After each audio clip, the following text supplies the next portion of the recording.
Welcome back to మనం TV. నేను మీ పవన్ బెస్వాడ.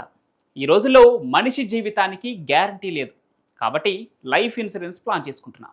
కానీ ఈ రోజుల్లో ప్రేమకు కూడా గ్యారంటీ లేదు. ఈ రోజుల్లో ప్రేమికుల మూడ్ ఓసరి వెలిలా ఎప్పుడు రంగులు మారుతుందో అర్థం కాని పరిస్థితి. కొంతమంది అవసరాల కోసం మాత్రమే ప్రేమలు నటిస్తున్నారు. అవసరం తీరిపోగానే వదిలేస్తున్నారు. ప్రస్తుతం ఆడ మగ ఇద్దరూ అలానే ఉన్నారు. ఒకప్పుడు దశాబ్దాల పాటు ప్రేమికులు కలిసి ఉంటే ఇప్పుడు మాత్రం నెలలు రోజులు లెక్క పెట్టుకుంటున్నారు. ఇక 2-3 సంవత్సరాలు కలిసి ఉంటే అదో పెద్ద అచీవ్మెంట్ లానే చెప్పాలి. ఇక ఆ ప్రేమ పెళ్లి వరకు వెళితే అదో పెద్ద సాహసం అని చెప్పొచ్చు. అంటే నిజమైన ప్రేమికులు ప్రేమను పెళ్లి వరకు తీసుకెళ్లేవారు లేరని కాదు.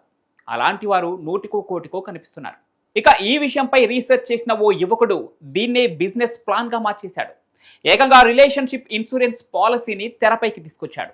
ప్రేమ జంటలు ఎక్కువ కాలం కలిసి ఉండి పెళ్లి చేసుకుంటే లక్షలు సంపాదించే అవకాశాన్ని అతడు కల్పిస్తున్నాడు.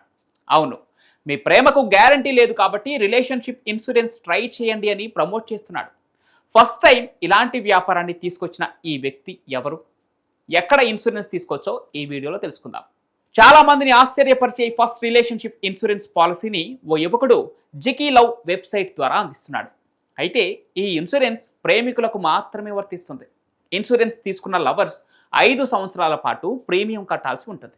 ఆ తర్వాత ఎప్పుడైనా ఇద్దరూ పెళ్లి చేసుకుంటే 5 ఏళ్ల పాటు కట్టిన దానికి 10 రెట్లు ఎక్కువగా డబ్బులు వస్తాయి. ప్రపంచంలో ఇదే మొదటి రిలేషన్షిప్ ఇన్సూరెన్స్ పాలసీ కావటం విశేషం. బ్రేకప్స్, సిచ్యువేషన్షిప్స్ ఎక్కువైన ఈ కాలంలో ప్రేమికుల్లో మార్పులు తీసుకురావడానికి ఆ యువకుడు ఈ ప్రయోగానికి తెరతీశాడు. అయితే ప్రేమికులు పెళ్లి వరకు కలిసి ఉంటేనే ఈ డబ్బులు వస్తాయి.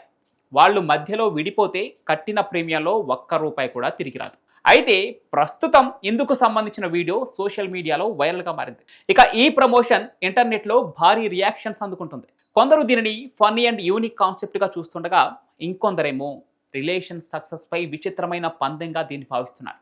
ఈ థాట్తో వస్తున్న క్రియేట్ నెక్స్ట్ బిగ్ ఎంటర్ప్రెన్యూర్ అవుతాడని ఇంకొంతమంది ఆల్ ది బెస్ట్ చెప్తున్నారు. మరి ఇలాంటి పాలసీ మన ఇండియాలో ఉంటే ఏం జరుగుతుందో మీ అభిప్రాయాలను కామెంట్ల రూపంలో తెలియజేయండి. ఈ వీడియో మీకు నచ్చితే లైక్ చేసి షేర్ చేయండి. మనం టీవీని సబ్స్క్రైబ్ చేసుకోండి.